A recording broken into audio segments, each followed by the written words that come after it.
So is this some kind of a math club? You ever studied blackjack? Are you talking about counting cards? As a team, yes. When? Weekends. Where?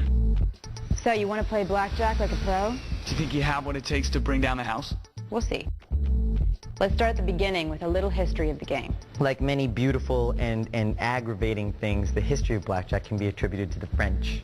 Around 1700, a popular card game called 21, or 21, originated in French casinos. It sounds a little similar to what we know as blackjack, but the rules were actually kind of different. In that game, the goal was to get a natural 21 through multiple rounds of betting. It was only when it was imported to the U.S. in the 1800s that it developed into the game we know today. Oh! This never happens! This never happens! So, how do you play blackjack like a pro? We all know the object of the game is to get as close to 21 without busting. 2 cards are dealt, and if you're lucky, you get that magical combination of a face or a 10 and an ace. But if not, You do your best to get as close to 21 without going over. So what is so special about this game? Many men have asked that question. One man that attempted to answer that question was mathematician Roger Baldwin.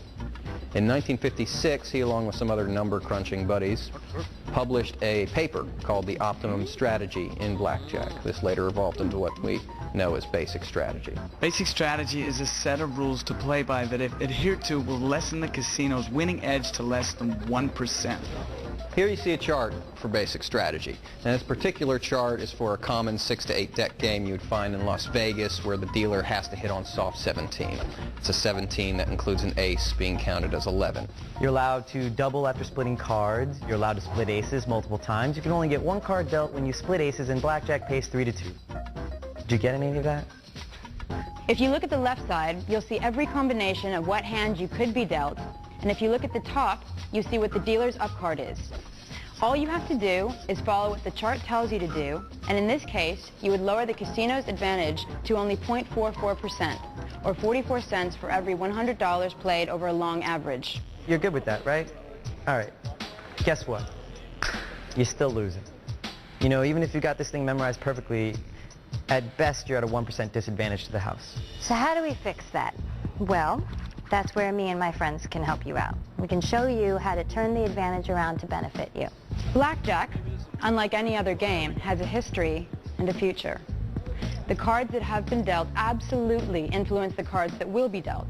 So how do you make this work for you? Through counting cards. You might say, I can't count cards. I can barely keep my checkbook balanced. But you would be wrong.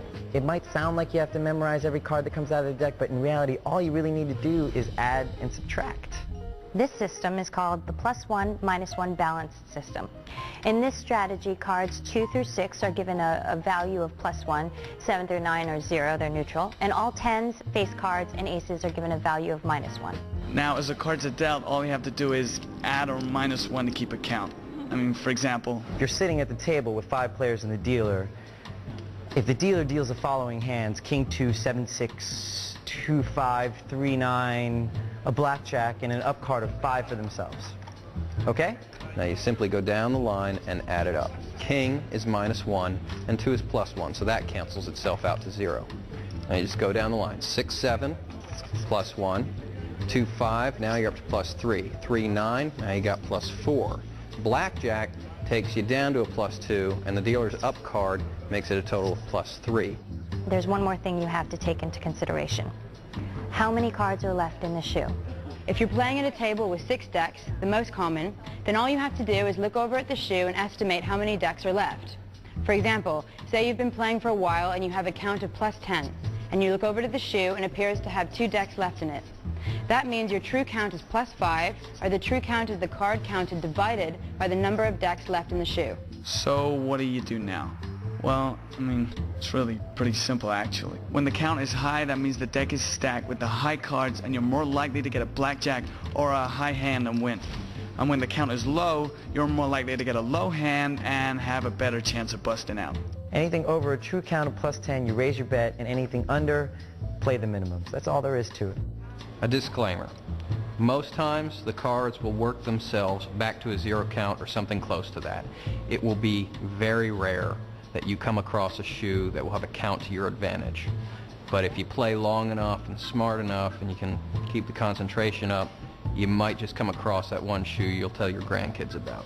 So remember, card counting takes concentration and diligence, and while it might not be illegal, casinos don't exactly encourage it.